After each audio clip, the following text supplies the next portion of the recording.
Hey y'all, this is Travis with Hoss Tools, and this is a little segment we do called Garden Goodies.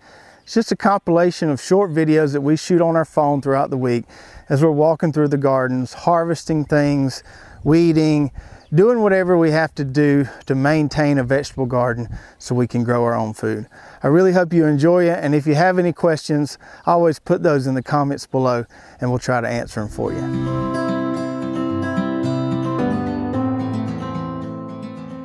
So I'm a little late on doing this, but I want to show y'all a little trick to do with your zinnias to help them not get blown over by the wind, make the plants a little stronger, stand up a little better. So we got two double rows here. I plant the double rows so they can kind of lean on one another.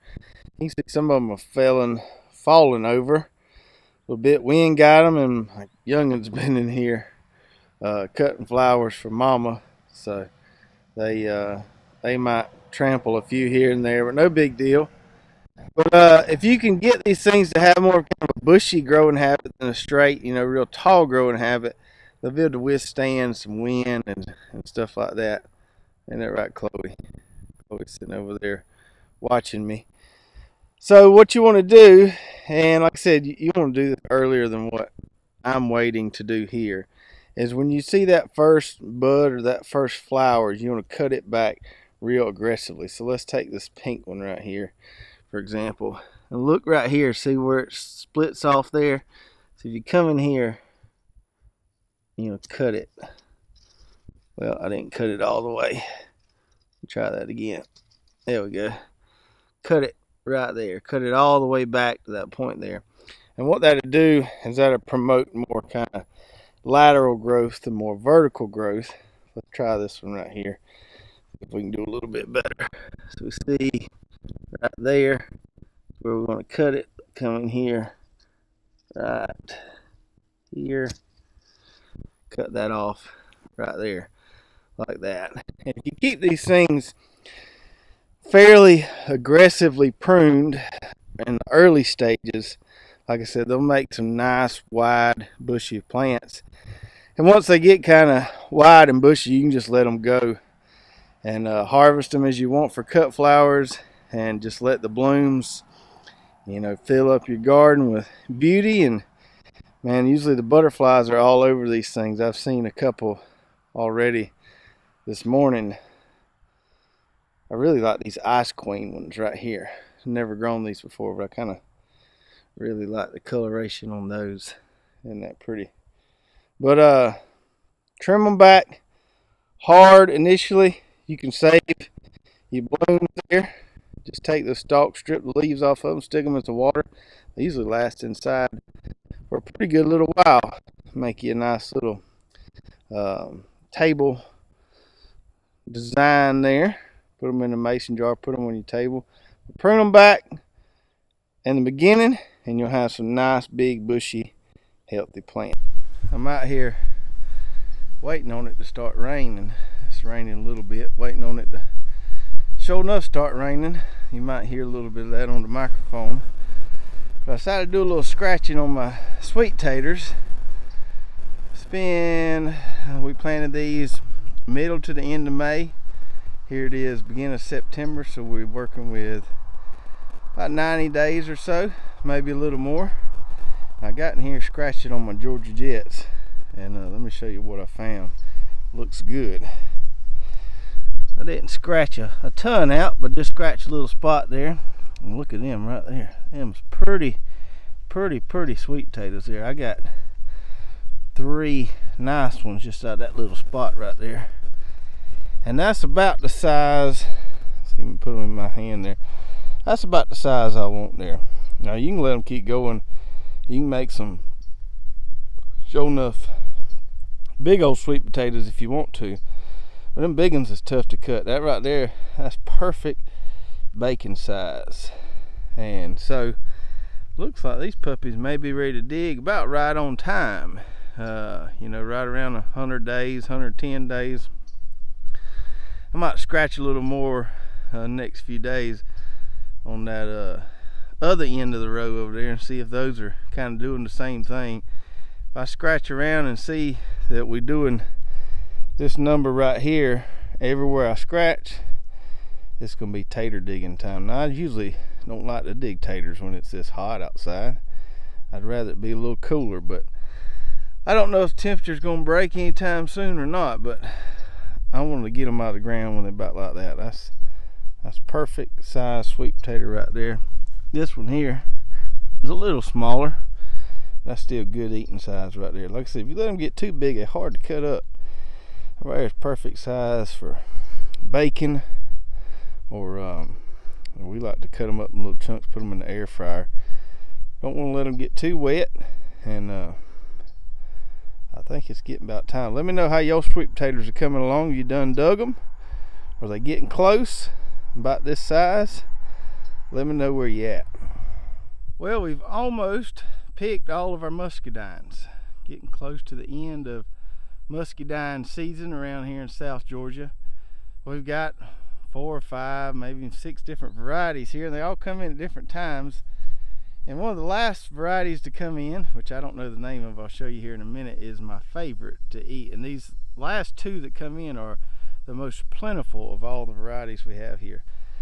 These here, you see them down there in big old clusters, just grow in these massive clusters. And this is a kind of a medium-sized purple muscadine. So I've got some of the real big purple ones, and they're good too, but these little kind of medium-sized purple ones are my favorite ones to eat. And like I said, there's just so many of them there. You can harvest a bunch of them at one time. Just come in here and just stick your bucket underneath there and rake them off into it, because they grow in these huge clusters like this. Let me come on down here and I'll show you the other ones that are the last ones to come in. Now these are tiny, but man, they are bountiful. Look right here. See all those guys there? Now these are smaller than that little purple one I showed you earlier. They're good to eat. Tastes just like a muscadine. Got seeds in it, skin just like a muscadine. It's just a smaller variety, but you get a lot more of them. So you got to eat a lot more of these to get full than the bigger ones, but this is a great variety, in my opinion, for making wine, making jelly and stuff, just because you get so many of them. You can just rake them off and smash them, do whatever you want to with them. Look there. They're just loaded in there everywhere. You can get you a 5-gallon bucket of those in no time. I don't know what variety they are. If anybody's got any clues to what these smaller bronze ones are, I'd sure like to know what kind they are. Look at there. Goodness gracious at the muscadines. I need to get in here and pick all these. But if you know what variety these are, let me know. If you got any kind of clue, maybe you know it's one of a few.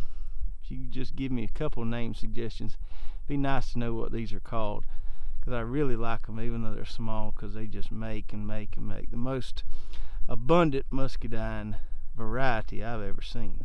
Well, we're getting ready to do a little sunflower transplanting this afternoon. Got a couple varieties here that we've never grown before, doing a little trial. See if we like them, and if we do, we'll be adding them to the site within the next year or so. So I've got this little spot here, half of my pepper plot here, right by my beehive there, so they ought to enjoy this. Got me 4 rows dug out here. Took my double wheel hoe with the plow set on it and made me 4 planting furrows there, about 3 foot apart or so. Not super exact with it. We got 2 varieties here. We got 5 varieties in total. Greg's growing 3 in his garden to try, and I've got these 2 here. One called Gypsy Charmer, and then one called Terracotta. That's the Gypsy Charmer there. That's the Terracotta. They look pretty much the same as transplants. Now, usually we would direct seed these guys, but since we had just a few seeds and we wanted to kind of get the most out of what we had as far as the seeds, we grew them as transplants in the tray. And we'll pull those babies out of the tray there, and they should come out pretty easy there. Let's see here. Tug on a little bit. There we go. And a nice little transplant there. We'll put those guys along this row here, pretty close. I'd say probably 6 inches apart maybe. Stack them in here pretty thick, and should have a nice little early fall crop of sunflowers going in. Can't wait to see what these guys look like as far as the head color on them and everything, how they grow, how they branch, all that. We'll be sure to keep you updated with these. If you've ever grown any of these two varieties, definitely let me know, this Gypsy Charmer or the Terracotta. I think they're going to be great varieties for us, but we're going to give them a try first, and then we'll be glad to share them with all y'all. Well, we've had our tarp on this plot here for about a week now, where we mowed that cover crop of iron clay peas, put the tarp on it, kind of kill all that off, and start getting it ready to plant for fall. You can see in the middle there, now that some of that vegetation is starting to die, this thing's kind of flattening out a little bit. Still a few little bumps in there. A little bit of standing water for some rain, but that stuff dries up pretty daggone quick. I want to show you what it looks like here a week after this occultation process. So if we look down here, we can see things have started to die off a little bit there. Things have started to break down. Some of those leaves still have a little bit of green to them, but they're yellowing a little bit. The ground here is still nice and moist, which is what we want to see, because that's going to make any weed seeds there on the surface germinate. But when they germinate, they're not going to have any light, because light can't penetrate that 6 mil black plastic, and so they're going to die as soon as they germinate, and that's going to give us a nice kind of weed free surface there when we plant. Now I need this to die back a little more before I come in here and compost it. My goal is to try to not have to till or cultivate this plot here. I always try to, at least one time a year, experiment with some no-till methods and just kind of see how they work. I think they're a little more labor intensive, but it's always worth a try to see if it's worth the payoff, or if the payoff is worth the effort, I should say. So hopefully once this stuff dies back a little more, I can come in here and dump me a good big load of compost on it, 3 or 4 inches of compost, and then plant right into that and just leave all this stuff here, leave all that root structure there and everything. We're going to see how well it works, but the breakdown process has begun there, and I'll pull that little corner back, put the bricks back on top of it, and let it keep doing its thing.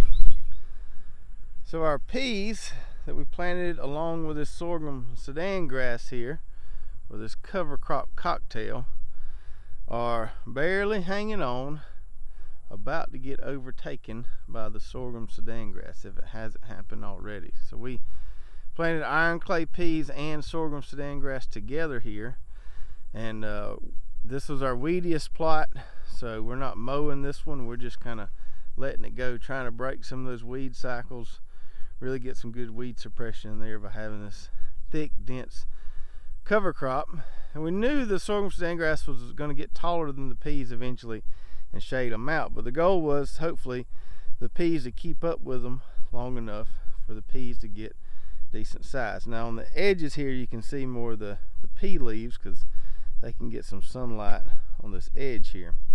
But even if we look in the middle here, on the interior of this plot, we can see some of those pea leaves in there. So some of them are hanging in there okay. They'll probably get shaded out pretty soon, but I would say this was a definite success as far as mixing these two cover crops. They seem to have a similar growth rate in the beginning.